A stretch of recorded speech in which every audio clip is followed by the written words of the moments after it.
And theme song time. Ba-boo-boo, ba-da-ba, stupid-a-ba-bow, bow, stupid-bow. That's staying in.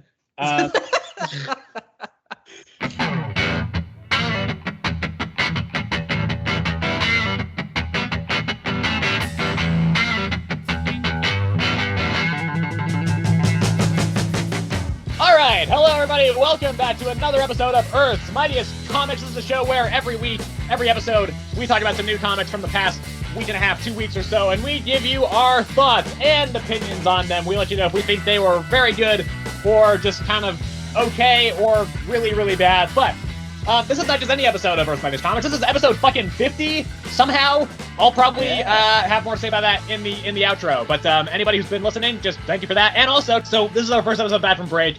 I was out of town, but I did go to a shop and try to pick up my comics when I was out of town. And so shout out to the guy working in the comic store who I was talking to. He was very helpful, and also subscribed to the podcast. Like, went out of his way to subscribe when I mentioned it. It took like 5 minutes to find it, but he was like, "No, I want to subscribe." So shout out to you. Appreciate it. It was a yeah, had a good experience at the shop, and hopefully you enjoy the show if you are listening. So without all that out of the way, we're gonna get back into it. This is we're covering comics this week from the week of June 19th. So yeah, we skipped weeks June 5th and 12th. This episode, we have quite a bit of stuff to talk about. We're gonna be talking about stuff like the finale of The One Hand, the Immortal Thor, new issues of like Captain America, bunch of Bloodhound stuff as always, Ultimate Spider-Man. But we're gonna start out with the newest Energon Universe entry, which is Destro #1, and also a quick reminder, full spoilers for everything. So, you know, if you're not caught up on stuff and you want to read it, you can skip around. There will be time codes in the description that you can skip around to any comic you want to, so that you do not get spoiled on ones that you want to read still. So, Destro #1, written by Dan Waters. The artist is Andre Bresson. So, as mentioned, this is the next entry in the Energon Universe, along with Scarlet, which we didn't end up talking about because we were out that week. So this is pretty much the sequel to Cobra Commander, the series, where Cobra Commander and Destro have now teamed up. They are kind of partnered together. Where, you know, Cobra Commander is providing Destro Energon, and in return he's providing Cobra like weapons and gear and equipment, all that stuff. So we get it. I like the opening sequence. I think it starts off really well with Destro coming into this nation. It's a nation that is kind of experiencing this internal conflict and turmoil, and you know, there's a bunch of revolutionaries trying to overthrow the government, the dictator. And so Destro comes in with the battle armor troopers, or battle android troopers. I think it's battle armor troopers, though, the bats, and just fucking kills all of them, including the revolutionaries, which actually was not the plan, but these things are just kind of out of control. They just kill anything that they can see that's breathing. So yeah, after that we have kind of, you know, Destro kind of, I guess, shadow ruling the government. He puts I forget his name. I think Mercer, right? It was or Artyom. No, it's Artyom Darklon, right? Yeah. In charge of the government, and he's kind of, you know, ruling from the shadows, but Artyom is the face of the country now. Yes. And then they do some more stuff, right? They have like a big weapon showcase. Yeah, it's like a Black Arms event or whatever. Yeah, and so while that's happening, we also did a sequence with two, probably twins. I would assume they're twins, but it looks like the same person. It's just, so. I mean, like, they're twins, but like also it makes me want to think they're like, for some reason, clones, but I don't think that exists really, because the way their names are, you know. Yeah. So yeah, they're talking to this guy, this military guy, because he was in some conflict with his group was in some conflict with some people, and so the twins, you know, he had them try to, you know, help with it, but then he didn't follow their plan because it would have led to like 20% of his group dying, and he didn't want to do that. So, but then they just go in and they kill 20% of the group anyway. To be like, well, this is what happens when you don't follow the plan. They're also talking to somebody, I don't know who. It was somebody higher up, a general, right? Is what they were calling them. Yeah. And then I think they are the ones who launch the weapons on Destro, and that's kind of where event. Yeah. that's kind of where it ends. Is Destro's at the event and he's like, well, somebody's declaring war on us, it seems, and that is kind of where it ends. So yeah, I think this is good. I do. I definitely think this is good. I don't know if it's quite. It didn't quite wow me in the way that Duke and Cobra Commander both did. The first issues, I should say, at least. And even I think Scarlet had a bit stronger of a hook and a start. And I think also like Scarlet just also felt kind of more unique than this does, because this does kind of fit a little bit more snugly within the context of the Energon universe. I think, I'm excited to see presumably the development of and building of tension and conflict between Destro and Cobra Commander. I am positive it's going in that direction, even though it's not really there yet. I'm excited for that. I think there's some, decent action. I think the art is pretty good. I'm pretty sure the artist here is the same artist as was on Dark Ride. Yes, that's what it says. Yeah. Yeah. So, the art looks good, and I think there's some interesting stuff that's setting up for the future. Ultimately, I do think this might be the weakest start for one of the G.I. Joe Energon Universe books. However, I don't think it's bad. I still think it's perfectly fine, perfectly decent, good, whatever. I think it's a very solid issue. I just don't think it didn't quite draw me in and hook me quite as immediately as some of the other books in this universe have done. No, yeah, I 100% agree. This one was all right. It didn't. I think the reason it didn't wow us as much was really because it just felt like you said it's basically. I mean, it basically is just a continuation of Cobra Commander, right? But it's just focusing more on the Destro side of it at this point. But it kind of just felt the same-ish, I mean, we'll see where it goes with this whole war thing going on. But right now, it wasn't anything that wowed me. It wasn't anything really too new or anything like that. Nothing too crazy really happened. And what else? Yeah. So I would say, and for G.I. Joe, I would say it's the weakest. I wouldn't say it's the weakest number one for the Energon universe, but yeah. Yeah, I think this is about on par with Void Rivals number one. Mm-hmm. I would put this one above Void Rivals because at least this one I don't mind continuing on. Void Rivals, I remember after the first one, dropped it initially. I dropped it until you told me picking it up again. It's really good, and I was like, okay. So I don't know. I would say the art as well was pretty good. Yeah, that's pretty much all that I got on it. It was pretty good. I would no. Actually, I just remember telling you. I will say this: Destro on some parts, I felt like he was drawn a bit weirdly. I don't know if that's just because of the middle face. The face is what threw me off. Yeah. Yeah, there were points where it'd be felt like it was the exact same pose every 5 pages with him. It was one arm raised, kind of a hook type thing, and it was just his mouth open with the it just it was a bit weird. But I think that's just the way he's designed. I'm not too sure about that though. But yeah, besides that, really, I didn't mind this one. I thought it was all right. I gave it a 7. I gave it a 7 as well. So let's move right along to another one that just another one. It's we're gonna go to Green Lantern War Journal. Okay, this is Green Lantern War Journal number 10, written by Philip Kennedy Johnson, and the artist is Montos, as per usual. So, question for you before we jump into the issue: are you gonna finish this series? Man, we got what? We got one left. Two left. Got two left. Two left, man. Oof. All right. I mean, I've got to ask you: are you planning on finishing it? Probably yes. Probably. Yeesh. Here's the thing. All right. This series falls into such a weird fucking niche area where I like it. Issue to issue, I always like it. But I really just don't give a shit about it in the slightest. I do not care about this series at all, but I still like it. So it's weird, because it's not like a Daredevil thing where I just am kind of I just don't have any emotional attachment to it at all. I like this series, issue to issue. I like it. But yeah, I just really don't care. And I don't know. I think first of all, the synopsis is very misleading. Callan Shepard and Guy Gardner, they are in this. They're in it for 3 pages. They do not test their strength against the entire United Planet's blockade on a suicide mission to rescue John Stewart from the oldest enemy of the Guardians. They don't show that at all. So it does start out with that, with Shepard trying to break past the quarantine zone. It doesn't work. Ultimately, we don't find this out till the end, but he gets beat the fuck up. And then Guy Gardner comes in and is like, hey, I'll take him off your hands. And he's like, all right, let's go save John Stewart. That's all that happens there. We don't see the fight. We don't see any of it. It's just that. There's also a part on Earth where the Dark Star, what is it called? It's not the Dark Star of the Fen. It's not the Revenant Queen. It had its own fucking name. Regardless, it was there and like terrorizing John's mom and trying to kill her. And then the construct version of John's sister did swoop in and save her at the end of that. And then that's where that part ends. And then there's the current stuff, which I was a little bit confused by because John is seemingly been like possessed by the Revenant Queen or the Dark Star of the Fen or something, and is reliving the Revenant Queen's memories. That's what it seems like, yeah. Yeah, and it seemed like the Revenant Queen might have had a kid, and there were like weird power rings.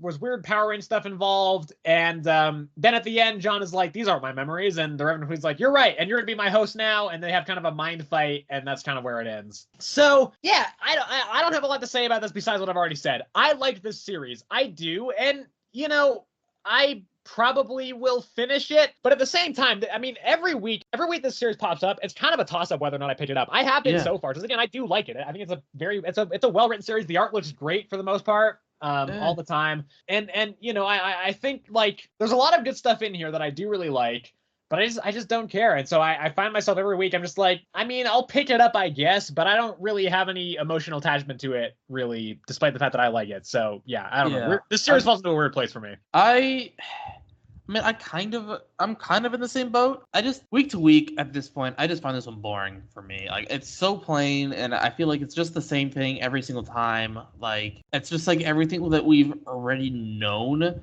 but they're just like drawing it out at this point. Like, literally, like, we've known about the Revenant Queen. We know that Shepard was gonna go. Like, it's just like, I feel like, I don't know, man. Like, we've seen this coming for like ages, and it's just now happening. And so it's like, I feel like it's just like we're reliving it, and it's just so boring to me. Issue to issue. But let's see if let's see if the next issue synopsis here convinces you to pick it up, Sebastian. Okay. Oh gosh. I'm gonna do dramatic reading.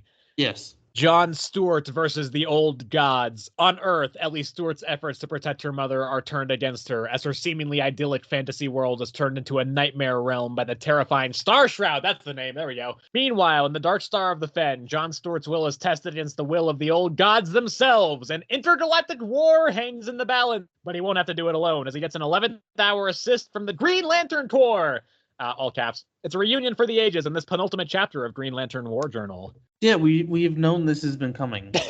Like, I don't know what we're expecting really. I like the biggest like secret is just like how it's all gonna transpire, I guess. Man, yeah, I don't know, man. I find this one boring. But that's the case for a lot of books, though, I think, right? Like, there's very few. I don't know. I think there's very few big two books where we're like, well, very few big two books where I'm like, well, the main character's gonna lose, right? Like, we always know they're gonna win against whatever this is. It's just how they get there. Well, that's always kind of the case. No, that, like, I'm not arguing that. That's every superhero thing in general. That's why people don't like superhero movies. They are just like, yeah, they just always win. It's super predictive. Like, that's obvious. I'm just saying this one specifically. He has been fighting this lady, like the Dark Star people, for like, at this point it's gonna be 12 issues, right? Yep. Well, the Dark Star stuff is 6. The Revenant Queen is 12. What? Because I think the Dark Star stuff only started when John got teleported to that other dimension in like issue 7. But she is still connected to that, right? She is. I don't know. Because he never actually defeated her. No, he didn't. He just got teleported. So I'm counting it, man. That's just connected. It's the same. And so, like, it's just the same, right? Like, okay, yes, him being on this other planet is different. Man, I could care less. I wanted him to defeat the fucking Revenant Queen from the beginning, and fucking teleported, and then he's stranded somewhere. Shepard has no idea what the frick he's doing now, and it's just, and blah blah. I really don't care for the characters. I don't care for the story at all. I find it boring, and like, issue to issue, I have been reading it, and issue to issue, like, it's not bad. Like, it hasn't been to the point where I'm just like, yeah, dude, I'm definitely dropping this because it's just bad. I just don't enjoy reading it, period. Yeah. Art, not my favorite, honestly. Really? Okay. I think, I don't want to say it's not vibrant because that's like kind of the mood it's going for, obviously. Definitely is like, vibrant, yeah. Like, it's like a bit more of a darker hues, right? Like, it's purpley-ish rather than, like, I don't know. But like, I don't know. I think my problem is the way that people are drawn. They're like really jagged. I don't know. The best way I can describe that, honestly. Okay. Yeah. Anyway, this issue, is honestly hard to rate this. Not for me. I know exactly what I'm rating this. It's just because I think I also know what you're gonna rate this, but I'll let you do that yourself. You know what? No, all right. I'm gonna have the number in my mind, and you're gonna tell me since you know me so well, right? 6. 6. Damn. All right. Well. Yeah, I knew it. I was debating between a 5 and a 6. Yeah, I'm giving it a 7. Yeah. All right, there you go. I'm going to move on next to Spectregraph number 2. Still reading this one. Yeah, I almost didn't, though. Do you want to take a guess as to how many stores I had to go to find this one? 3. 6. Jesus. Yeah, I would have given up, bro. For that. What the hell? I didn't find it until today, the day that we're recording this. Yeah, I went to the one when I was out of town. They didn't have it. My main store didn't have it. My primary backup store didn't have it. I tried 2 others, they didn't have it, and then I tried another one today, and they did have it. So yeah, this is Spectregraph number 2, written by James Tynion IV, and the artist is Christian Ward. So I probably would not have picked this up had it not been James Tynion's writing, because while I don't think the first issue was bad, it felt very slow. And I think that was made worse by the fact that it was 48 pages long, because then it felt even, more drawn out. Whereas, you have a 20-page comic, even if it's slow, then you still get through it in a pretty decent time. This kind of took a while to read through, and it definitely felt slow. So most other writers, I don't think I would have really picked this issue up. But I do think this is a fairly decent step up from the first issue. It has a lot of that Tynion dialogue, which it's hard to describe it. But just when I read it, I'm like, oh yeah, this is very much his style. Got a lot of that dialogue kind of stuff. And it does start to, first of all, it throws a lot more of the horror elements into it. We see a lot more of the ghosts in this issue. And also, whereas the first issue was kind of built around introducing us to this one of the two main characters are. This issue both goes, it does a lot of stuff in the present day, in the house, kind of setting up what the Spectregraph is, setting up what the house is, and introducing the ghost, kind of kickstarting the plot kind of more into gear, and also majorly exploring and building up and developing the other main character, Vesper, who I think is just way more interesting right now. So Vesper, essentially, she is the person that Janie, the real estate agent, is showing around this house. It's the house with the Spectregraph in it, and Vesper knows about it because she's part of the occult group that is trying to gain control of this house so that they can have control of the Spectregraph. But she wants to go there because she wants to become a ghost. She wants to go there and die in the house and become a ghost. And the way that this kind of works is that the house is kind of like a big camera.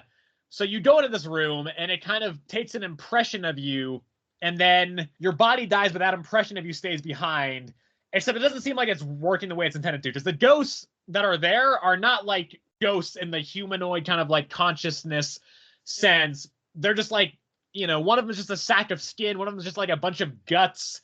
There's one that's just a brain. I am actually convinced, my theory is that they do kind of make mention of this. They don't explicitly say it, but they say some stuff that kind of hints towards this potentially being the case. I think it's only one ghost in here, and that all of these different ghosts are actually just aspects of that one person. Because then we have the brain, we have the guts, we have the skin, right? You combine all those, you get much more closer towards a full human. So we have, so we kind of learn about that, and we learn about Vesper's motivations and why she wants to go there. She just kind of seems like she's just not vibing with just people generally. And she hates parties and stuff. She's just I just want to be a ghost, I want to live forever and be a ghost and just be cool ghostly stuff and all that. And so her boss, who's the one who's trying to get the house, kind of asks her to deliver a message to the ghost that is in the house, right? And that makes me think that it is all one ghost, and it's the ghost of this person that he knew. I think it was his boyfriend or his husband or something. I'm not entirely sure. They were definitely together. I don't know what the label on their relationship was, but they're definitely together. He wants her to go and deliver this message to this ghost in the house. Meanwhile, while Vesper and Janie are trying to get out of the house, trying to find the key while trying to kind of avoid the ghost and get away. So I definitely think it's much better. The art's great. I think there's some really interesting layouts and panel designs and everything. I think that is the main advantage of this format, the kind of more rectangular or the more square bound format, as opposed to the standard rectangular format of most comics. I think, it does allow for more fluidity and creativity in terms of the panel layouts and the art in that sense. And I think just the way the story gets kicked into gear here is good. I think the ghost designs are cool and creepy and kind of gross and weird. And overall, I just think it's a lot more interesting of an issue, and it does start to kind of build some momentum that I feel is much needed, and I didn't really feel from the first issue. So I like this quite a bit. I gave it an 8. It's 2 issues till the next, 2 months till the next issue. This is every other month. But I am glad I was able to find this. I think it was very solid, and I'm looking forward to seeing where this series goes next. All right, yeah, I'm glad I could get you on that one, and then never read it. So love it. Yeah, that's good. Yeah. All right, moving along here. Let's see here. Let's talk about Wonder Woman. Okay. Wonder Woman number 10, written by Tom King, and the artist is Daniel Sempere. So this is the final issue before we jump into the Absolute Power tie-ins. And I will say, this issue feels like it's in a very weird position, because it kind of feels like it just wraps up the Sovereign arc, but also leaves it completely unresolved. Yeah. And it's a very strange middle ground that I managed to watch. Essentially, the bulk of the issue, well, there's kind of two major parts of the issue. There's the Wonder Woman side of it, where she's on an island. Cheetah is also there. They have a big fight. They have a lot of big fights across like days and stuff. And then ultimately, Diana's like, actually, I love you, Cheetah. You're the best. And they kind of then just reconcile and they become like friends like overnight. That was, not knowing too much about Cheetah and Diana's relationship, that felt kind of strange and rushed and like it just flipped out of nowhere. I didn't hate it. I think it was still fine. I think actually the conversations between them are good. Yeah. But yeah, the kind of way that relationship progressed and just developed out of nowhere was a little bit, it felt kind of fast to me. And then there's the other half of it, which is the 3 Wonder Girls, Donna, Cassie, and Yara, going and having kind of having some silly adventures trying to find the invisible jet and then go and save Diana. I think that does have actually definitely the funniest moment of the issue, where Donna's like, the jet's invisible and she doesn't really know how to turn it on. Well, she probably should know that, but like, putting that aside, she's like, here, I found the button to make it not invisible, and she hits the ejector seat, and it's just that was a fun little gag there. But so that was fun, and that was a nice little fun part there. But yeah, I think then they find Diana, and Diana and Cheetah are fine, and then they just leave. Yep. And it's like what? I get we have to do Absolute Power next, and I get that it has to put some stuff on pause until then, but it just feels so weird that there's like no mention of Sovereign at all. Like, he's narrating the whole issue still, but like they don't mention him at all. He doesn't seem to care that she just leaves. It's just so strange. Like, she just goes. And so it feels like we're kind of then past the Sovereign arc, while at the same time the Sovereign stuff has just not been resolved in the slightest. So it was a really weird, like, structurally I was like, what the fuck is happening with this? I think it was still decently written. I didn't mind it at all. I thought it was a very solidly written issue. I think the Wonder Girls adventure was fun and just a little nice lighthearted diversion. The Cheetah and Wonder Woman stuff, like, it's drawn great. The art's fantastic throughout the whole thing, and I think the Cheetah and Wonder Woman conversations and stuff was very, I think it was written well, and their fights were pretty cool. But yeah, just kind of weird structural decisions in this made me kind of sour on it a little bit compared to some of the more recent issues. I felt like very strange the way it was structured, and the way, not even as an issue, but the way that this issue fits into the wider run just feels very weird to me. So it was a little, this one felt a little bit off, I think. Man, what can I say? I actually really liked this one, especially the whole Diana and Cheetah part. I think it was explained very well, kind of what they are. Batman has Joker. They're opposites. Superman has Lex. They're opposites. Right. But like, Diana doesn't have anybody like that. Like, the closest thing you could say is Cheetah, and even that, they're not opposites. They're just like one is a god and one was wronged by a god. Right. So it's like I don't know, man. I mean, that kind of is the opposite of each other.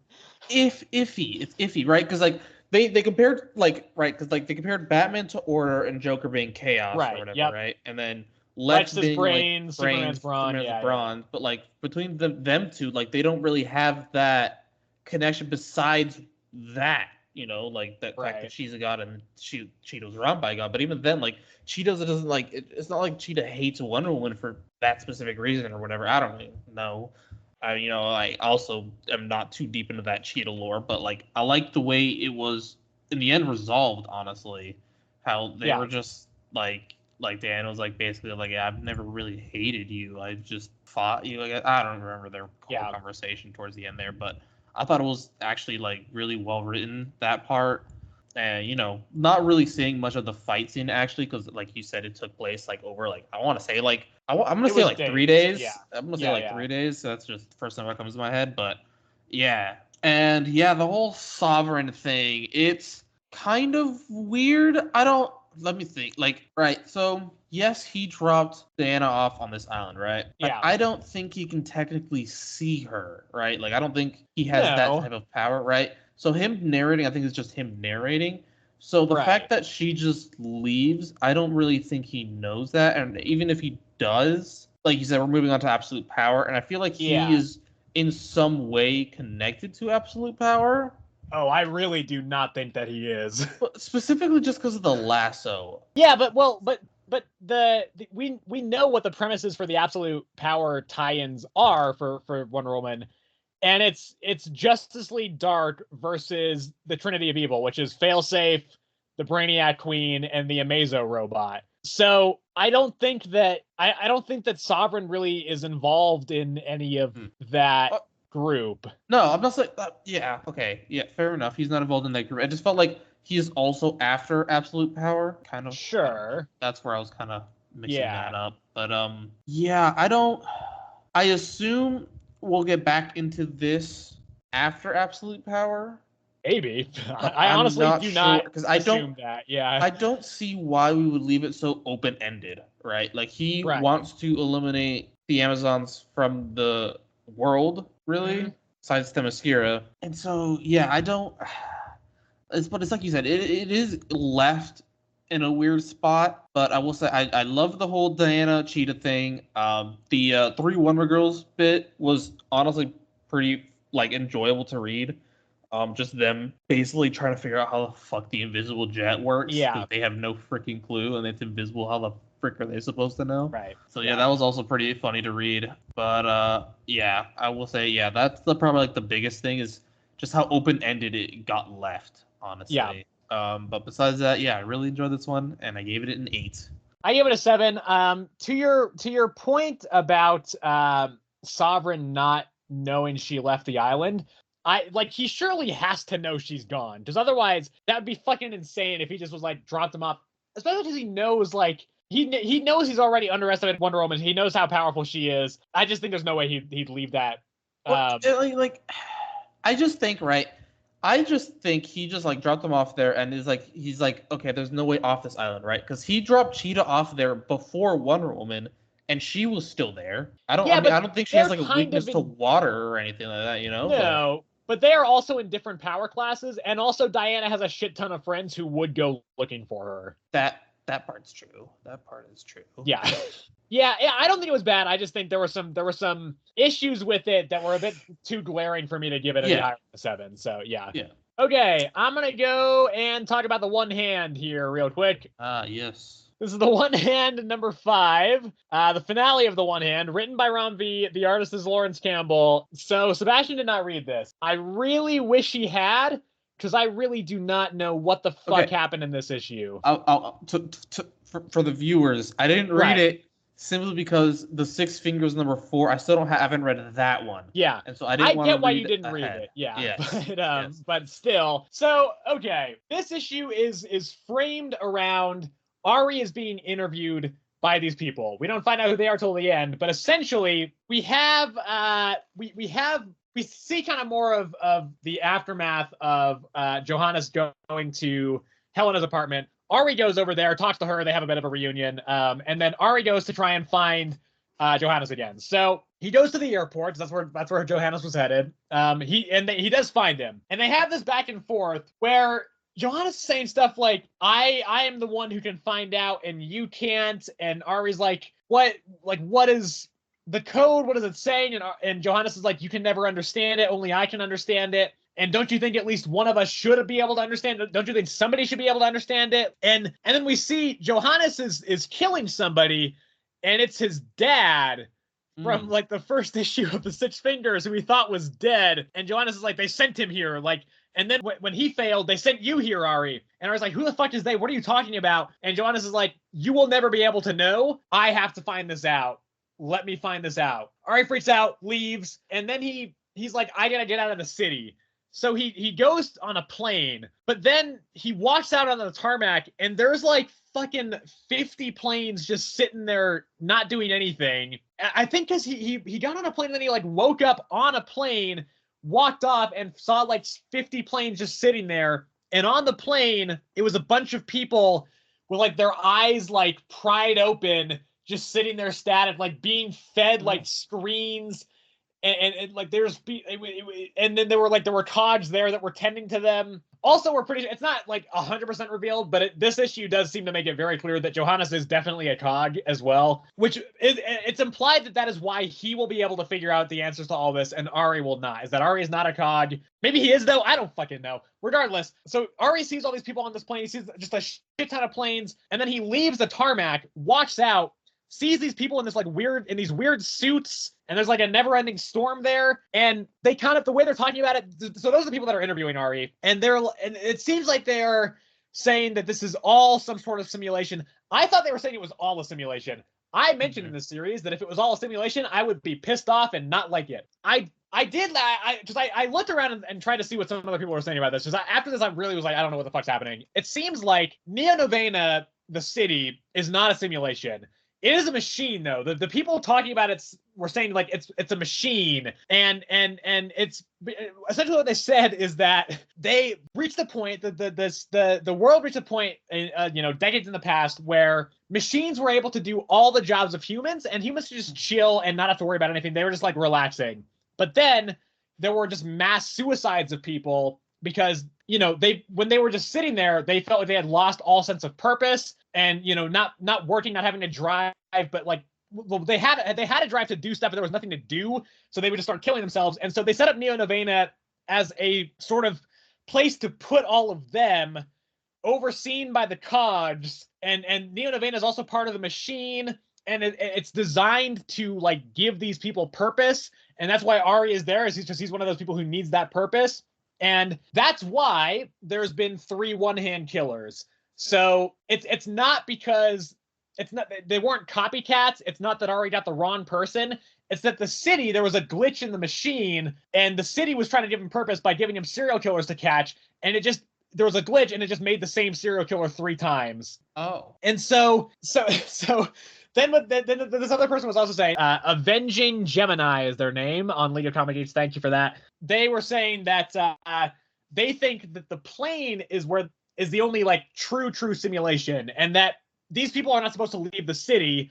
That's why the city's always gridlocked. Like you can never, like if there's too much traffic to ever leave the city by car. And when people leave by plane, the theory this person posed is that what we saw there with all the people with their eyes pried open and the screens and everything is that it is implanting false memories of travel, but they just stay on the plane and then they leave having think they've traveled, but they actually didn't. They just stayed there. So Ari's talking to these people in the outside world, and they're essentially saying, hey, we can wipe your memory, we can send you back, you can retire, you can get the last one-hand kill, you can retire, and then you can just like live out the rest of your life as a hero, Uh-huh. And Ari's like, why the fuck would I do that? Like I know all this stuff, I can't like unsee this. And they're like, well, we can wipe your memory. Just, you just don't ever like mention any of this outside world to anybody in there. And they're like, why wouldn't you want to be happy? And that's where the issue ends. It ends very ambiguously. So we don't know if Ari goes back or not. I think that's great. Actually, okay. So again, I really just, I don't know. I did have a hard time understanding this one. And I think, the explanation that I saw from that commenter did help me kind of get a better grasp of what this is. Mm-hmm. And I actually think this is an excellent conclusion to the series. Genuinely, I think it's fantastic. We have said many times that we think the Six Fingers is the better half of the story. I think overall that is still true, but I actually think that if the Six Fingers does not stick the landing as well as this, I might flip on that and actually think on the one hand more favorably. I just think the reveals here were all really cool, even if I didn't understand all of them. I love the ambiguity of the ending with Ari, having that choice of whether or not to go back. I also like, it's kind of creepy too. Like when you see the airplane stuff, it's like, this is fucking weird and eerie and kind of horrifying. That was all really interesting. So I think this is great. This is probably my pick of the week, actually. I think this was a really excellent way to conclude the story, even if, again, I really didn't understand a lot of it, but I think it was just very good, and I gave it a 9, and I think it really did stick the landing well, despite kind of being confusing. I think, like, I do expect the Six Fingers to kind of help make some of this a little bit more clear next week, next week, or not next week, 2 weeks from now, or next month, I'm not sure. So I hope it does clear up some stuff there. But regardless, I think as far as this story goes, is a very solid ending for it. And 9 out of 10 pick of the week for me. I think it was very good. All right, yeah. I mean, you did a pretty good job of explaining that one, I think. Yeah. Captain America. Okay, this is Captain America number 10, written by J. Michael Straczynski. The artist is Jesus Saiz. Now, Sebastian, we talked a little bit before we started recording. Yes. I get the impression you didn't like this issue very much. Listen, all right. It was very heavy. It was very textual heavy in this one. The last one when he met Skins. Carlos. Skins, yes, that was the name I was trying to think of. Skins. There was talking, but there was also action. Like there was a good amount of both. I mean, there was in this one too. Towards the end, there was pure action. Towards the beginning, It was a lot of them talking to the seer about how really her powers, like, not even how her powers worked, basically how it worked for her and why she didn't want to leave in the first place. And then she shared that power with Steve. He didn't go crazy, but he almost did. That's when they noticed the people coming in, breaking in, and that's when she decided to go with them. But lo and behold, the entire time, that was all of her plan, and she's actually colluding with Death. I'm assuming to get... Yeah. That is Death, right? I'm not mistaken? No, it is. That's the problem I had with the issue. Okay, yeah. So, yeah, me too, exactly. I didn't like that whole flipping thing at the end. I thought that was dumb. Yeah. Like, I don't hate it in theory. I don't hate it in theory. It just feels like it comes out of fucking nowhere. It does not feel like it's earned at all. At all. Like, it's just, like, thrown at us. It's just like, oh, okay. But, like she's making a deal with Death. When has that ever gone well for anybody? I mean, sure, that's not really even my problem with it. She seems to clearly have a reason. It just kind of feels like it comes out of nowhere, and it's just it just the way it's revealed is really strange, I think. So yeah, I don't know. I just in concept I don't have a problem with it. I just kind of felt rushed and out of nowhere, and like a strange way to actually, honestly, have that. If they had held off until the actual betrayal, I think that would have rolled over better. Sure, yeah. Or even next issue before, because I think the betrayal is going to happen, maybe it won't happen in issue 12.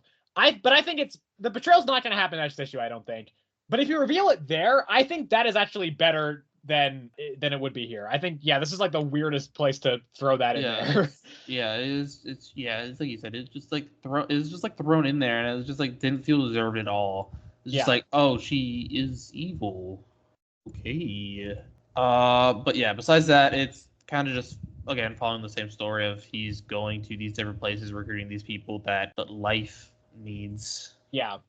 For the cabaret or whatever. Yeah, right. And we're going to New York next, I believe. I don't remember. Let me check. I thought it was like Chicago or something, but maybe it's not. Might be. Yeah. I think the fight was pretty decent. I didn't mind that. Yeah, the whole the fight was pretty decent though. The part where she like got the soldiers to like aim at themselves and like basically like shoot themselves. I thought that was like a little creepy. And then what else? I had another thing with it. Oh, the fact that Life was like kind of just like messing with Steve and Skins and telling them where they needed to go. With the phones things or whatever. That wasn't Life. That was the Seer. That was the Seer? Yeah. Oh shit. Okay. See, I don't understand that. But I did like that. That was also that was. I thought that was funny. Anyway, how he was just like, how Skins is like, why did she just text you? And then Steve gets the things just because like I didn't feel like it. But I don't know, man. Like really, the biggest thing that bothered me with this one was the whole ending bit. Yeah. Was them revealing that she was with Death or whatever. But besides that, it was alright for me. I didn't, like I said, it was a lot of just them talking to the Seer about stuff that, like, honestly, I felt like didn't ultimately matter. Just her basically being like, I'm gonna stay here just because people are after me and I have protection here, and the people break in, and then she's again like that. But in the end, that's fake anyway. So it's like, I don't know. Whatever. It's all right. A 7. I give it a 7 as well. Yeah.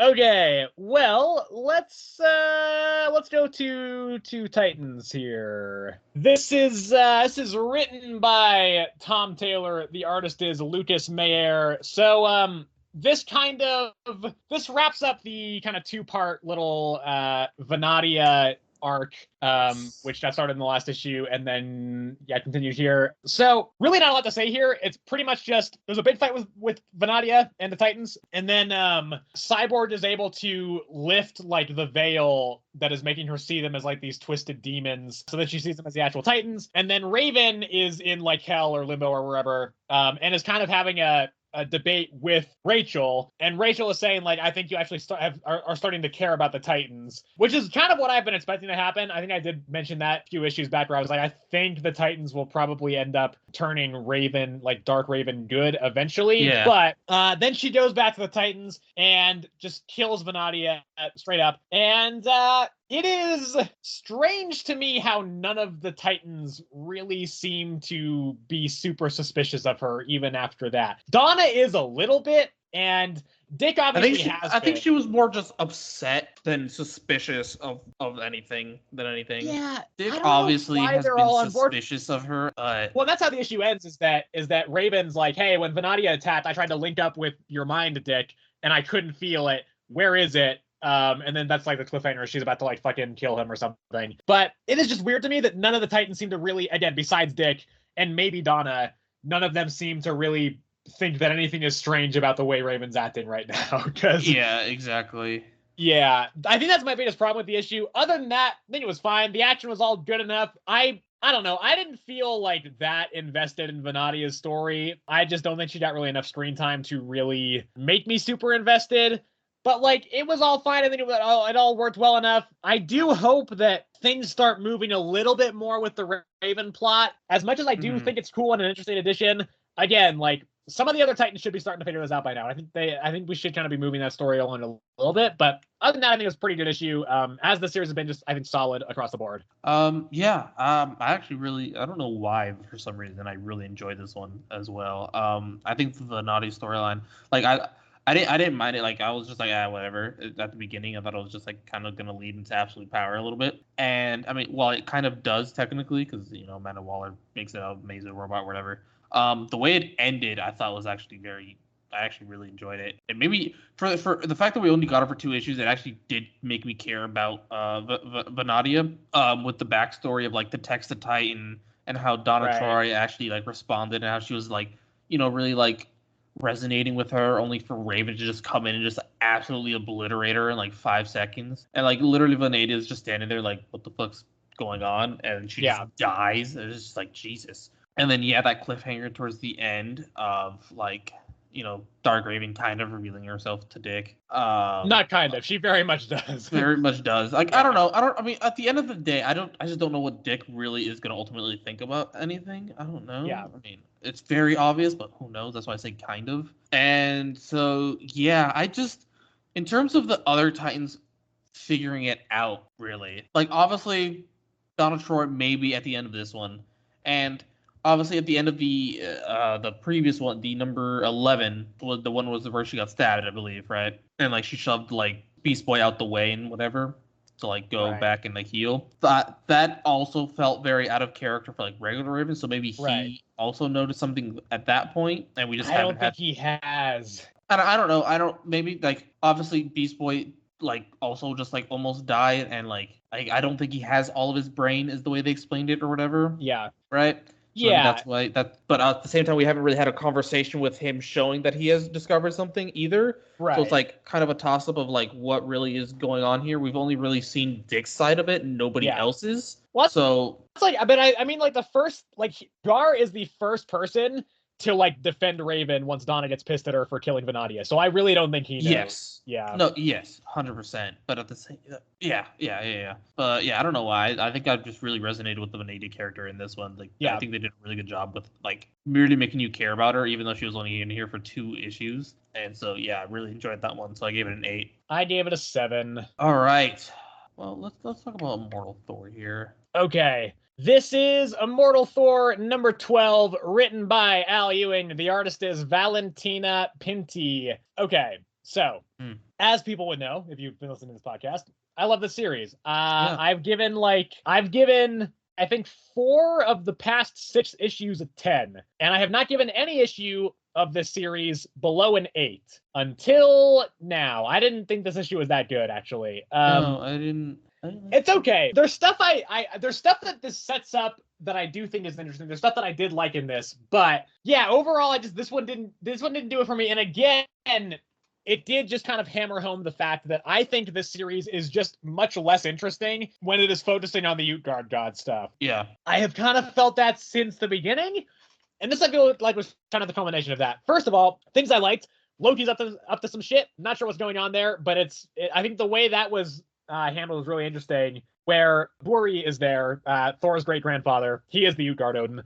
Turns out, I have some thoughts on that, but he's talking about how, you know, Loki is kind of conniving and has done some shit recently and will do more shit soon. And Loki is like, I swear on the grave dirt of our father that, you know, I don't know what the fuck he's talking about. And Balder, I think it is, was like, Odin was cremated. Yeah. Something's going on here. That was great. I think that was really good.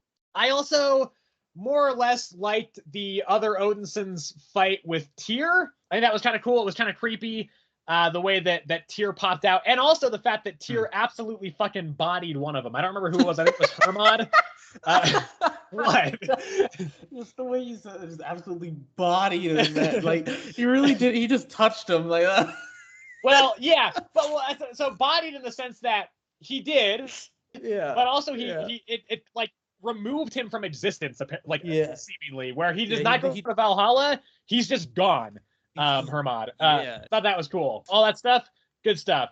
There's also an interesting enough tease at the end where Uller is like, you want to see what's in store for you, Thor? Here you are. You're dead in a heap on the floor. I mean, like, it's cool to a degree. At the same time, that's also a pretty generic, like, vision. It's like, oh, you're gonna die soon. It's like, okay, well, that's not that inventive, but whatever. I think it was fine enough. The part that I didn't love was mostly surrounding the stuff between the Children of Odin and the Utgard Odin for a couple of reasons. First of all, I just don't understand. I just don't get the Utgard gods anymore. I don't know how they're connected. I don't know what the fucking timeline is.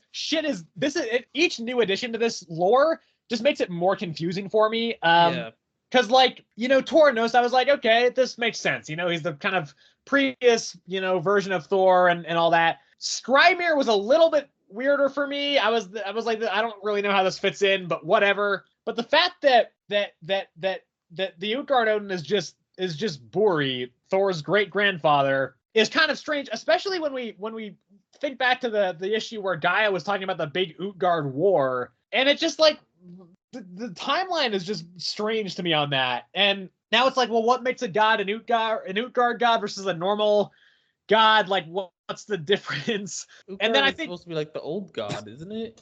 I mean, sure, but I think it seems like the Utgard gods are on kind of different timelines against each other. Yeah. Maybe it's not, but that's the kind of impression that I get. And then the actual kind of confrontation and you know, conflict between Thor and Buri, it's fine, I guess. It's just kind of a riddle off. I mean, Thor tries to fight him, but it obviously doesn't work. So he gets in a riddle contest with him and does like a trick question, and Buri's just like, ha ha ha ha, you have beat me, Thor. Ha ha ha ha ha. Here's the rune for Tyr, which will make Tyr whole again. Because that's why Tyr's gone crazy, is his like spirit essence is gone, and he's been overtaken by oblivion, which is why when Hermod gets touched by the touch of oblivion, he's just gone instead of just like kind of conventionally dead. But then the rune is also the rune of Buri as well, so I don't know what the fuck's gonna happen with him. He does say though, like, he'll see Loki again, so he's sticking around seemingly. And then that's kind of it, I guess. I think that's the main thing, was just like the Utgard Odin I felt was kind of anticlimactic, as I have felt with pretty much all the Utgard gods so far. I also think this is something I mentioned in the last issue, because it is the same artist as last issue.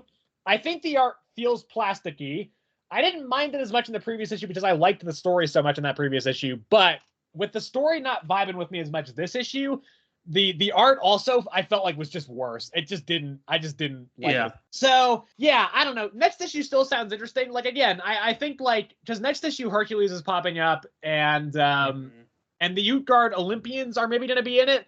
that could all be interesting. There's stuff that I think is really interesting about that. This is the thing. This series always draws me in to the Utgard stuff with really cool synopses, and then I just end up kind of not caring about the Utgard stuff. But regardless, I am still excited for where the series is going. I do still think this is a very strong series overall, but this issue just didn't really do it for me. Gotcha. Yeah, honestly, I mean, I do agree with you that I didn't really like this one that much, honestly. I couldn't tell you why, realistically, I didn't like it that much. I could say it was boring. Like, I didn't find it boring. I found it like it was a lot to read, and it was like very slow paced. Like the whole thing with Utgard Odin. Like usually when we see an Utgard god, it's like I feel like it's usually a bit more of a big deal. But the fact that like Thor had already like met this man before, like he knew who it was and stuff like that. Like it just felt like it didn't bring about like the surprise that we usually get with it. Yeah. And then, the whole Oblivion thing, Tyr, for sure, that part where he, like, crawled out of the box was for sure creepy. Hermod, or dying or whatever was just, like, the brothers took it very, very well, honestly. They were just like... Yeah. They were just like, he's just gone. And he's just like, what do you mean he's gone? He's like, yeah, he's gone. Like, he doesn't exist anymore. And he's like, what? He's like, all right, let me tell you this way.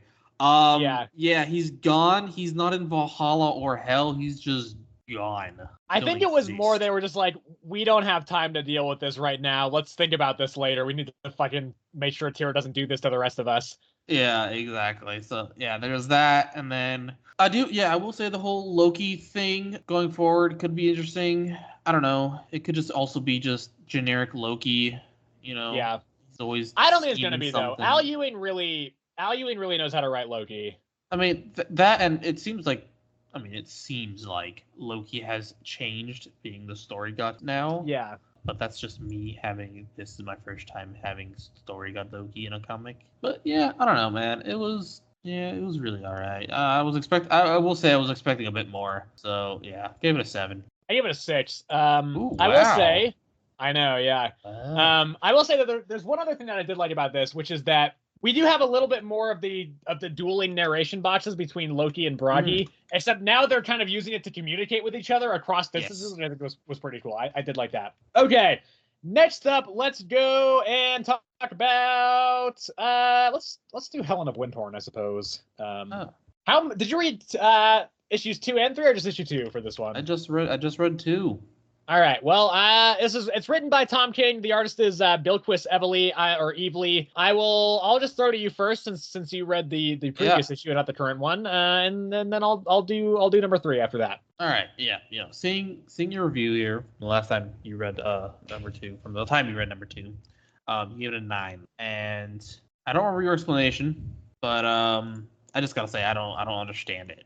I did not enjoy this, like, really at all, honestly. Yeah. I thought this was super dense. It is. That's a Tom King staple, yeah. None of it, for me, was truly interesting. Like, I didn't mind the first one. I didn't truly love it, but I was like, okay. I could see me wanting more. After this one, I don't really care. Like, the fact that they, like, yes, I could see it being interesting with the fact that they're leaving for this mountain and we could see more mystical creatures or whatever. I will let you know, we absolutely do see a lot of mystical stuff in this. Yeah. And it's just the fact that, like, it seems like the only one that cares about Helen is Lilith. Lilith, and the grandfather having been revealed at the end of the first one, just basically being like, yeah, I don't, like, you have nothing to do with me, just be here and just live. Like, I didn't like the way they were writing this story at all. Yeah. At all. I will say I do like the art still. Yeah. I really like the art. I think it's very good. It's very well drawn. But yeah, for me, it's a lot of the characters in the story. It's super dense, and it's just not. It is not for me, man. I gave it a 5. All right. Well, issue number 3 does mostly focus on Helen's first trip into the mystical land. So it's just basically kind of a bit of a walking road trip through this area with her grandfather, as she tries to deliver the little fox thing back to its home up on the Steel Mountain. And so they go through, they have some kind of adventures. They meet this like old like witch-esque person who like Helen's grandfather has to give her teeth so that she'll let them pass. They go through all these kind of cool environments. The art, I mean, the art's been great across the board. This like it really, really shines here. Like it's seeing all the fantastical environments and everything. Just it's incredible. They go through, they have a big bar fight, which is pretty fun. Also, Helen kills her first person in this. And then they go up, they climb the big mountain, and they find a goddess up there who it seems like is Helen's grandma. And so, and then they go back and they kind of, it's kind of framed by Lilith, or not Lilith, by Helen telling Lilith about the adventure. And it's just really solid. This is like the one series where the overwrought narration from Tom Kane doesn't really bother me. I think it fits really well within the tone and the just general vibe of this story. And the art's incredible, and I think the pacing here is definitely it picks up here. We just see a lot of cool stuff, and I just generally really I like this one. I actually do not have this rated as highly as I do the last one. I only have it at an 8, but I still think it was a very just great solid issue, and the halfway point of the series now, and just very, very strong. This is probably my favorite thing I've read from Tom Kane so far. So yeah, really solid series, I think. All right. It's a toss-up here. No, it's not. I know exactly what you're going to pick.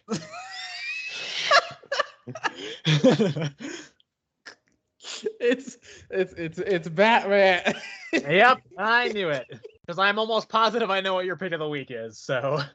I really don't even know. Yes, you do. What are you talking about? What else is it going to be? It's probably going to be... I mean, I don't know. Sometimes I just don't even have a pick of the week, where I'm just like, some of these are just the same for me.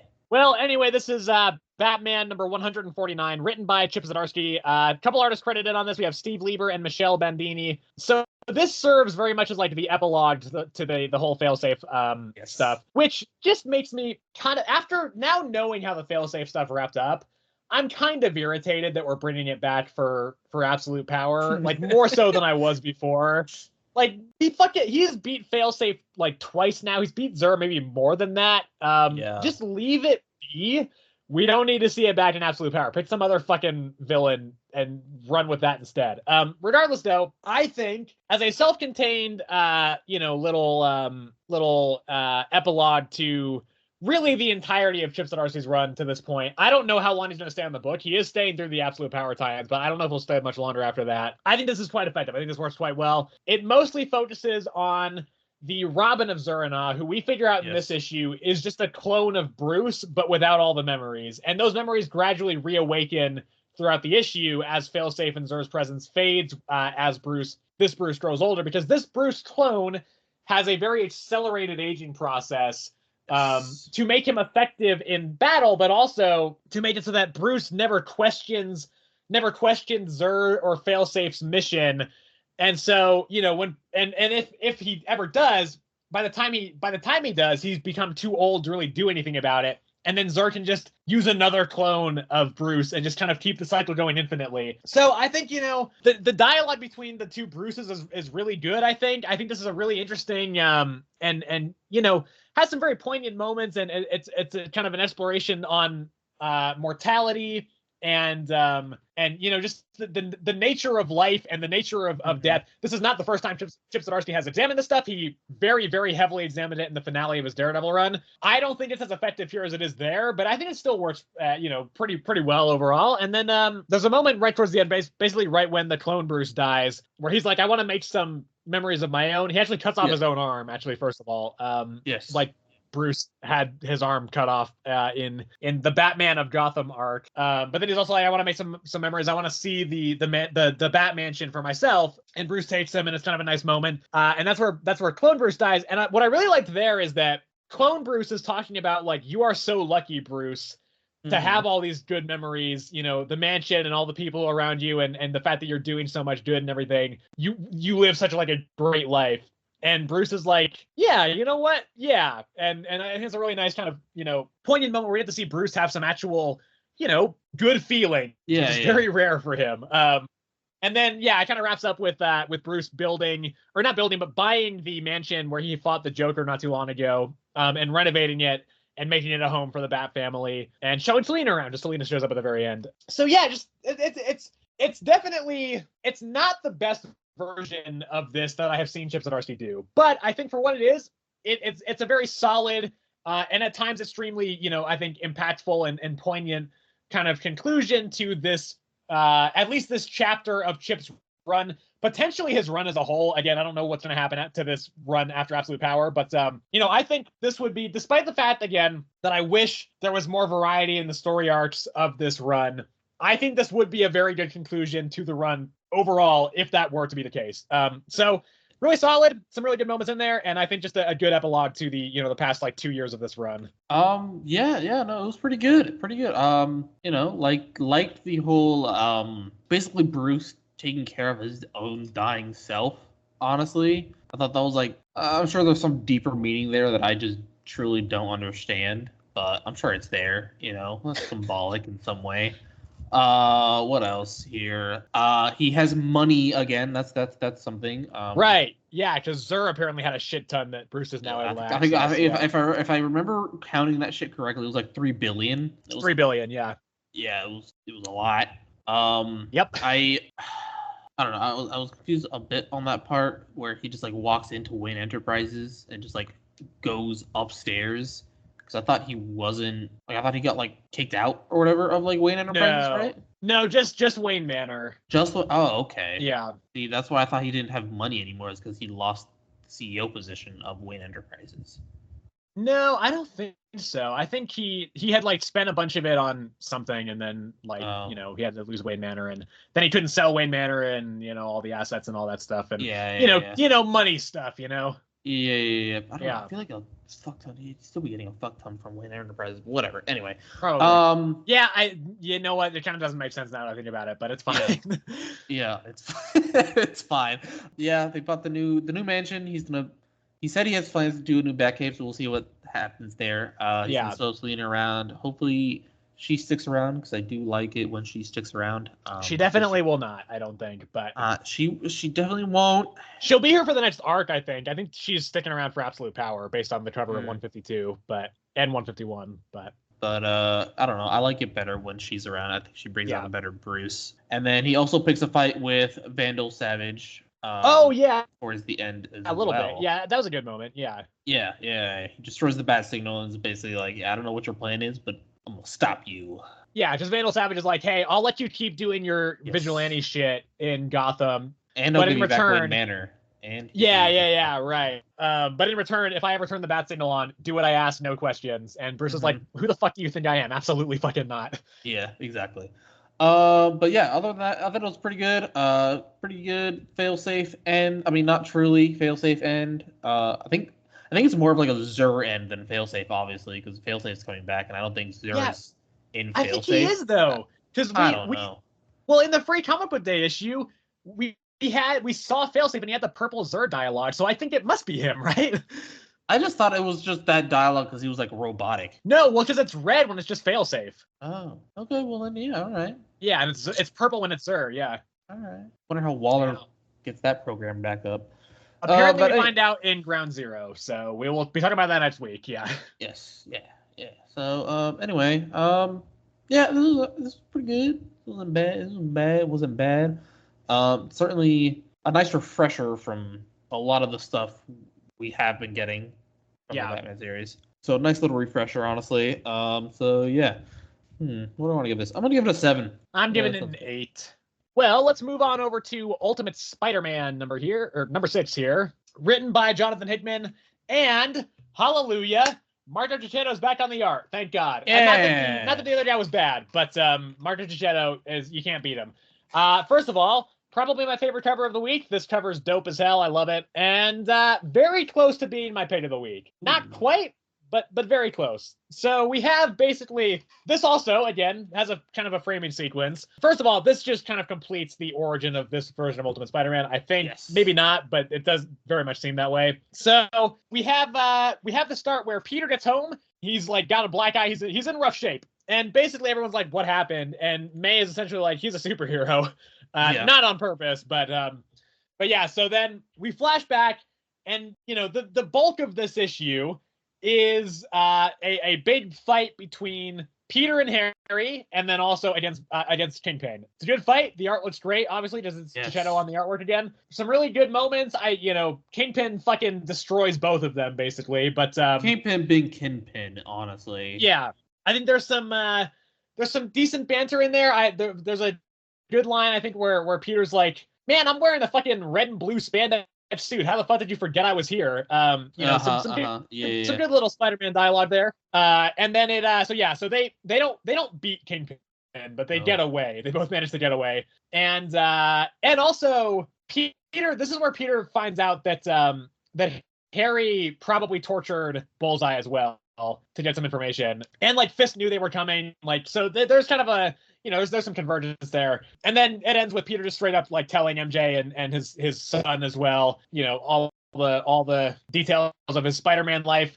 And then he takes MJ for a swing, and she's like, "You're Spider-Man." And that's the issue. So this one, I think since the dinner issue, I have been feeling like there is less plot progression in this series than I was kind of initially. Because even in this issue, this is kind of the climactic conclusion of the first arc. Not much happens. There's a big fight, but and of course it's significant the fact that Peter's family now knows he's Spider-Man. But outside of that, not really much happens in this. I am very interested to see how this reads in trade. So I think it probably will read better. But I do think now, having kind of seen the fact that there are some issues where there's not a whole lot of plot progression, I felt it more in an issue like this, whereas maybe I wouldn't necessarily have felt that had this been like issue number 4 instead of issue number 6. But so regardless, I'm kind of hoping that we get a little bit more per issue in the next arc. But regardless, I still think this was a very solid issue. Again, it's great to have Shadow back on the art. The fight was good, very good. And just very, very solid issue. This series so far still, I think, holding strong as the best of the Ultimate series so far. Yeah, honestly, really good. I really like this one. Again, I keep saying this, I feel like every time, but just like the fact that Peter has no idea what the fuck he's doing, man. Honestly, like it's clearly shown he has no idea how to fight some person. Yeah. Just the way like Kingpin is just absolutely wailing on him, and I mean, I get it. Obviously, Kingpin is a tough opponent even for like regular Spider-Man from main 616, honestly. But still, just the fact that he just absolutely just wails on honestly both of them, because even Green Goblin, like, honestly almost died. He would have died if Peter didn't jump on his arm, right, and like distracted him. And so then the whole conversation between him and Mary Jane as well. I thought, like, I feel like usually these talks go a little differently, but this one was very level-headed. Honestly, she like she said, she wasn't even mad. She's just like, I don't remember what words she said, but she's like, "I wish you told me earlier, but like I'm proud that you're doing this and stuff." Yeah. And then she gave like some percentages of like what she was feeling. That's what I'm not remembering. It was like 40% something. It was like 40% impressed, 30% scared or something, scared for you or something, and like some other emotions that I don't know the percentages on just yet. I still really enjoy this series, man. It's just so good. Yeah, I don't know. I gave it an 8 as well. I gave it an 8 as well, yeah. And that would lead us into the Blood Hunt block. There are 4 issues in the Blood Hunt block this week. The first one, I believe, is Dracula Blood Hunt, number 2. I think that was the first one that was listed, although the order is fucking whack as hell. It's whacked. Yeah, it's like the checklist is saying that issues that come out 2 weeks before different issues are actually set after those issues that came out 2 weeks later. It's a fucking mess, but I think this one, it doesn't really matter, but I think this was the first of the ones for this week. So are we okay? Are we going off the checklist or just what Comic Geek says? The checklist. Okay, if we're going off the checklist, then I have no idea. I think this was the first off the checklist. So this is Dracula Blood Hunt number 2, written by Danny Lore, and the artist is Vincenzo Caratu. This is the Daredevil one. Daredevil's in this. Yeah. This is like the only time Daredevil shows up in Blood Hunt. But Picks up after the end of Bloodhunt number 3, I believe, where Bloodline's like, I don't want to fucking kill my dad. So she just kind of runs away. So she's running, gets into a scrap with a bunch of vampires, and then Matt Murdock himself shows up. Daredevil's there. And I think this is a good interpretation of Daredevil. It's not my favorite, but I think there's some really good. I think it's better than the Daredevil series. First of all, I always love when we get to see new heroes react to meeting Daredevil for the first time, because they always talk about Daredevil the way I feel about Daredevil. Like Bloodline's like watching him as unlike watching any other hero I've ever seen. You know, it's like watching, a ballet. It's like a dance. It always like, whenever you see Daredevil from an outside perspective like that, I feel like it perfectly encapsulates all my feelings about Daredevil. This is how I see Daredevil all the time. Yeah. It's just like this awe, and he just seems like so much larger than life, even though he's just a normal guy. Like, we know his inner turmoil, sure, but to these other people, he just seems like he has got it completely fucking together, like he's the coolest guy there is, and I fucking love that. So I also think he has some really, because he and Bloodline have a bit of a heart-to-heart. And I think it's a good one. It's about, like, the choices you have to make when you're a superhero, because ultimately, if you do it for long enough, somebody that you care about is going to turn to the other side, and you're gonna have to make a choice to either stop them and kind of try to preserve some element of who they were, initially, the hero that they were, or you just let them go. And then you are saying that you are okay with seeing that person you care about turn and start doing all this, villain shit, right? Yeah. I mean, that was all really good. So I think, a lot of the way that Matt was written here, I think, was really effective. And then he also, because Dracula shows up. This should not be called Bloodhunt Dracula, by the way. This should be Bloodline Bloodhunt. Maybe it's too many bloods for one title, but Dracula's really not the focus, at least in this issue. But Dracula, he does show up, and Matt, just like no hesitation, just immediately tries to fucking take him on. Again, love that. I think that's great. He doesn't win, obviously, because Dracula's a fucking like the Lord of the Vampires. But and then Bloodline's like, fine, I'll go with you, Dracula. Let's go and and go back to the Sanctum and try and save the world. And then Blade shows up right at the end, right? That's the cliffhanger. Right. It definitely had his face. Yeah, it's like a weird demon gas fire thing. Yeah, it definitely showed up. In the end, I really don't know if that is Blade per se. I think it is, but I don't know. It might be, but he's in like some weird ass monster form, bro. I don't know. Yeah, but I think like thematically, it would make sense for him to. No, it definitely does. What can I say about this one? I like Daredevil in it. I really did. I think his conversation with Bloodline was very good and very I don't know. It felt very heart to heart. Like it felt like he actually helped her understand, right? Because Miles tried to in his comic before she started running away again. Yeah. And this one just felt like the expanded version, because Miles basically said the exact same thing, just Brianna didn't want to hear it from him. I feel like, honestly. And once well, I do think though also Matt's the only one who didn't say you have to fight your dad. Matt's the only one who's been I get where you're coming from. You should not have to be in the situation. Yeah. Fair enough. But I think ultimately I think just Matt was able to come across her, ultimately, and got her to go with Dracula. Still unwilling, but she knows she has to. And then he didn't really. The only way he got her to go with him is by losing to Dracula so badly that Brielle's like, "No, don't kill Daredevil. I'll go with you." Well, yeah, exactly. Yeah. That's still. And then they got attacked by some vampires after she tries to call her mom again. And then I think it kind of seems like Blade is kind of took control of her towards the end, because her eyes went red. I want to say, I think is what it was. And she seemed like she was passing out. I don't know, whatever. But I guess he shows up towards the very end, and he found her. So that was Dracula had number 2, which is Bloodlines number 2, or technically number 1, because the first one was definitely about Dracula. That was about both. It was half and half, the first one, I think. Yeah, I guess it. Yeah, actually, you're right. It was kind of about half. So anyway, what should I give this? We're gonna go with the 7, just for my man Daredevil. Yeah, I'm also going to 7. I do, yeah, I think good Daredevil inclusion. Although I actually think this issue is slightly worse than the first one, but I do still think overall pretty solid. No, I definitely think so too. That's what I'm saying. Normally, I think I would have given it a 6, but I like Daredevil in this one, so I'm gonna give it a 7. All right. Well, next up in the Blood Hunt checklist for this week is Doctor Strange number 16. Doctor Strange. So this one's pretty simple. Essentially, Victor Strange, Doctor Strange's dead and estranged brother. He is in the Crypt of Shadows. This has been building in the background for a while now, actually. Yeah. In the previous 2 Crypt of Shadows books, he's been like the narrator of all the stories. So he's there. Blade essentially busts him out. He's like, "You're a vampire. I could use your help. Come and take over Doctor Strange's body."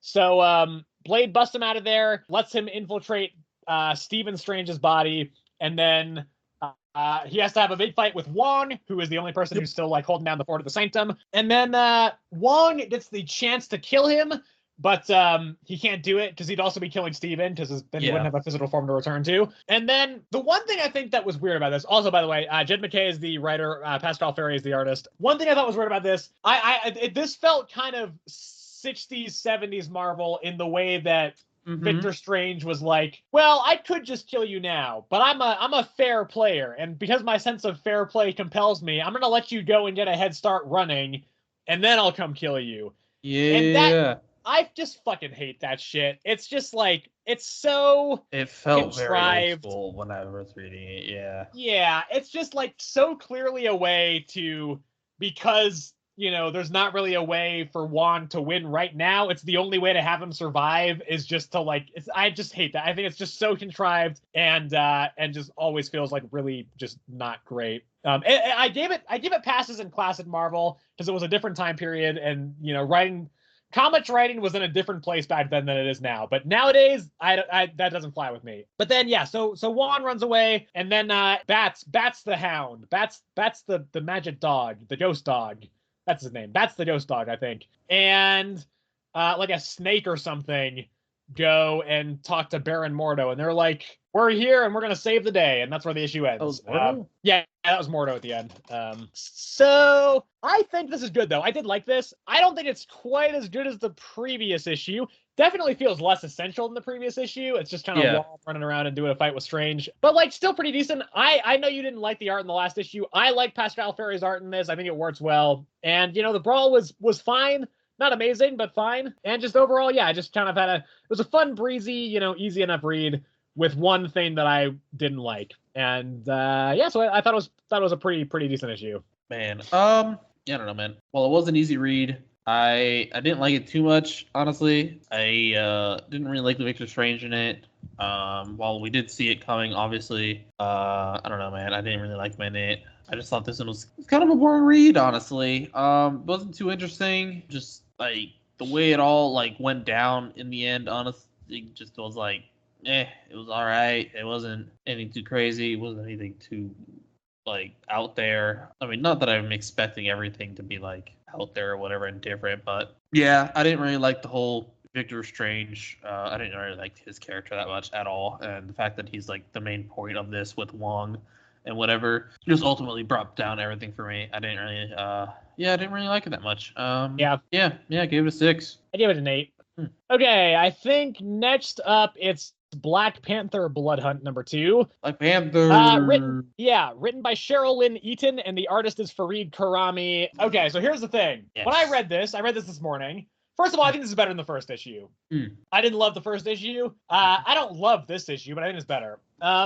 This issue also turns out it's way more important to Blood Hunt than I thought it was going to be. This issue, a big part of it, it's actually most of the issue is focused on the history of kind of the vampires in Wakanda, with like the gods fighting this initial this one of these the first vampires or whatever, who has kind of taken over. This guy kind of took over Wakanda. And then a bunch of the gods came together to try and stop him. They kind of freed all the slaves that vampire took, and then fought him, and then kind of banished him to this underwater area, apparently, with his temple as well. So like Bast is telling all this to T'Challa, and then Bast also summons her sister, whose name is Anuket, I believe. Water spirit. And so she like takes him to the temple. He gets more power, and he's like, so now is kind of also bound to Anuket, and also still has the vampire curse though. And then he just is in Atlantis, or like near Atlantis, and there are Atlanteans there who are like, "Get out of here, T'Challa! We're gonna fucking kill you." And that's where the issue ends. So I think this was decent, actually. The T'Challa stuff was not really the main focus, but I think the history part of it was actually quite interesting. Yeah. And I like seeing all the different gods, you know, and they're teaming up and their fight with that one of the, you know, the earlier vampires. And so I will say though, this does not feel like a sequel to the first issue. It feels like a different series. No, Is that just me? Yeah. No, it definitely felt. I think it was. I don't even know what it would be a sequel to, honestly, for me, because it definitely doesn't feel like the first one. Yeah. They drop like half the storylines, and they're just like, just focus on this other thing. Yeah, I don't know. Yeah, because like we realize we find out what why Blade sent him there. Yeah. I don't know.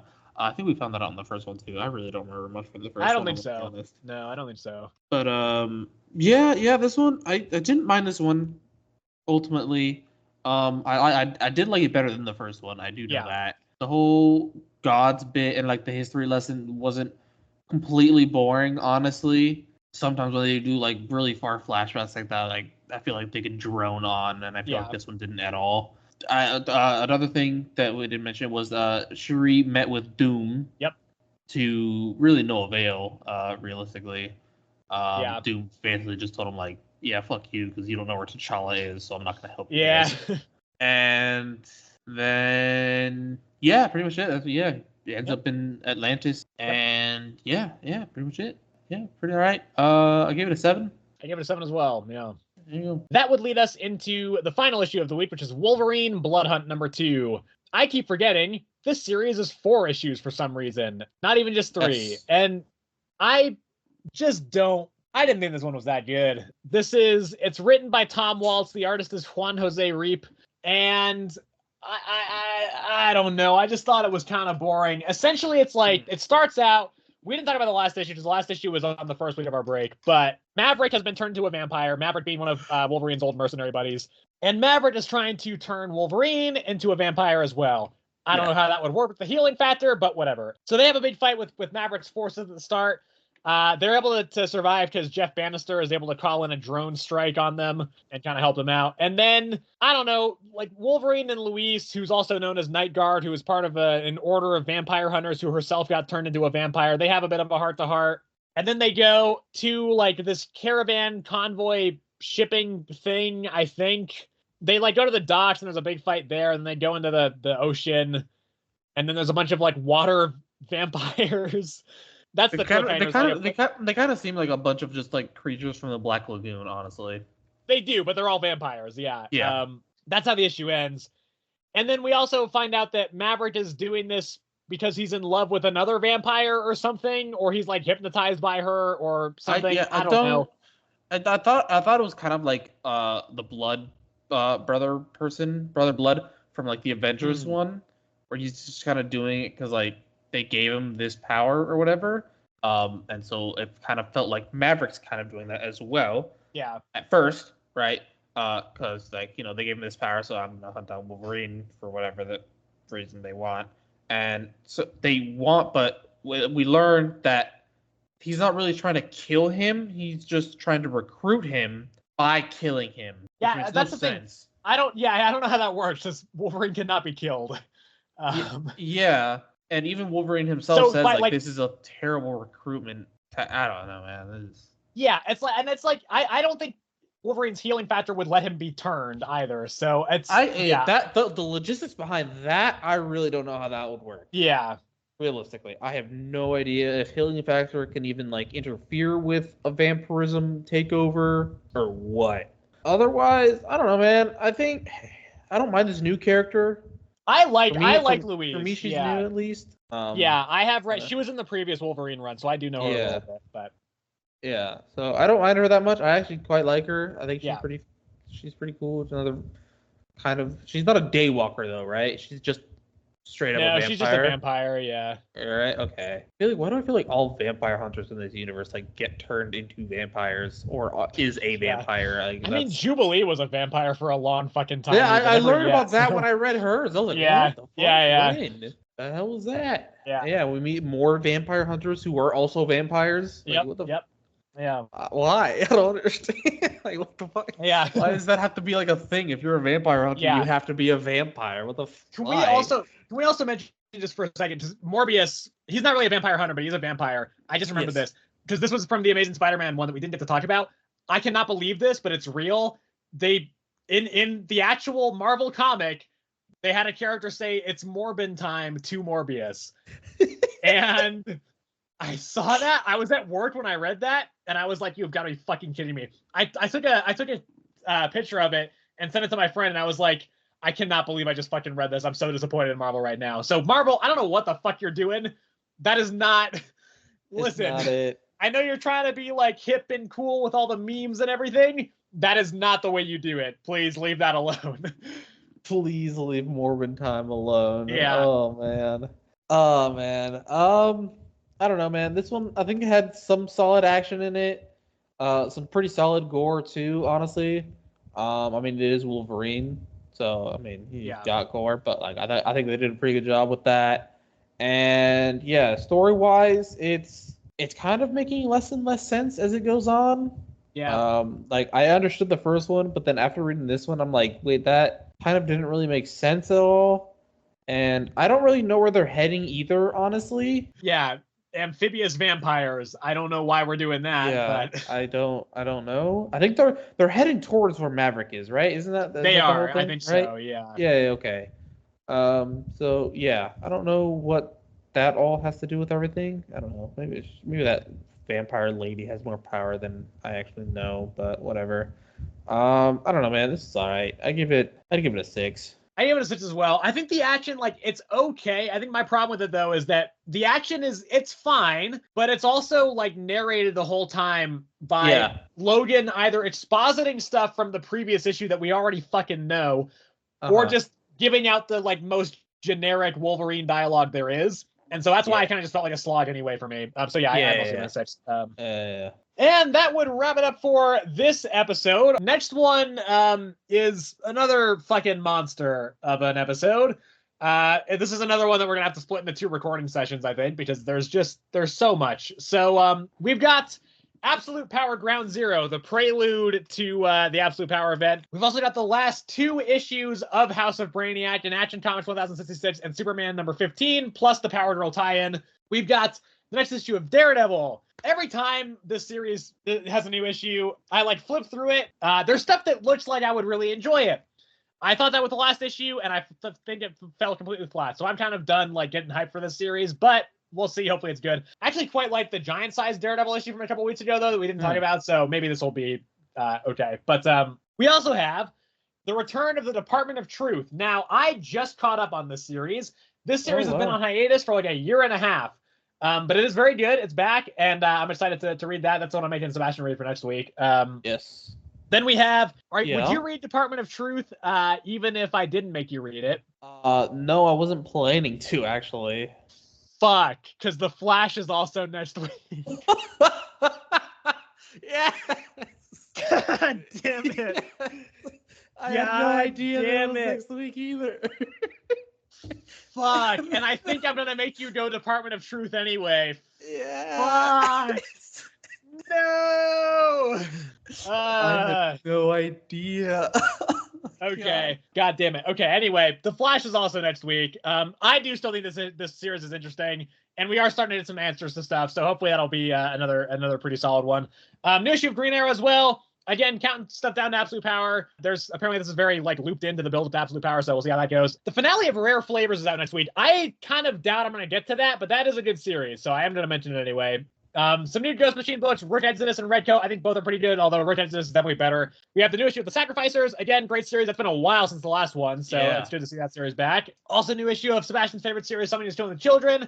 We also have the start of this year's version of Contest of Chaos, it seems, which is the Infinity Watch event starting in Thanos Annual number 1.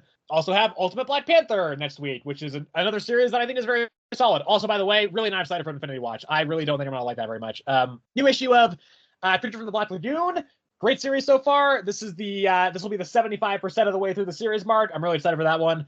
New issue of Void Rivals. Again, I think Void Rivals is inconsistent, but I loved the last issue, so I'm excited for this one. The finale of this arc of World Tree as well. I really hope stuff happens in this issue because it has been a little bit frustrating lately with the constant like fake out cliffhangers, but regardless, I am so excited for it. And then bunch more Bloodhunt stuff, of course, including the core issue of Bloodhunt number 4, plus Midnight Suns, Union Jack the Ripper, Vengeance of the Moon Knight, and X-Men Bloodhunt Magic. So anything on your end you want to shout out? I've got 2 Spider-Gwen and Superior Spider-Man. Oh yeah, the finale of Superior Spider-Man. That's right. Yeah. All right. Well, as mentioned, that will wrap it up for this episode. Thank you so much again, everybody, for watching or listening to this episode or any episode. Again, this is episode 50. It's crazy to think about that. As always, if you enjoyed the episode, you can, of course, like the video on YouTube. If you enjoyed it, you can also subscribe to the channel on YouTube so that you do not miss any future episodes. And you can also hit the bell notifications so that you get notified when we post new episodes over there. And you can also leave us a comment letting us know what some of your favorite comics are from the recent period, including the time while we were on break as well, if you want to let us know what some of your favorites from that period were. And you can also get in touch with us at our email address, earthsmightiestcomicspod@gmail.com. That is all one word. If you want to let us know what some of your thoughts on comics are and stuff over there, you can do that as well. And you can also, if you're on Spotify, follow the show over there so that you do not miss new episodes on Spotify as well. So yeah, again, thank you everybody for watching or listening as always, and we'll see you in the next episode.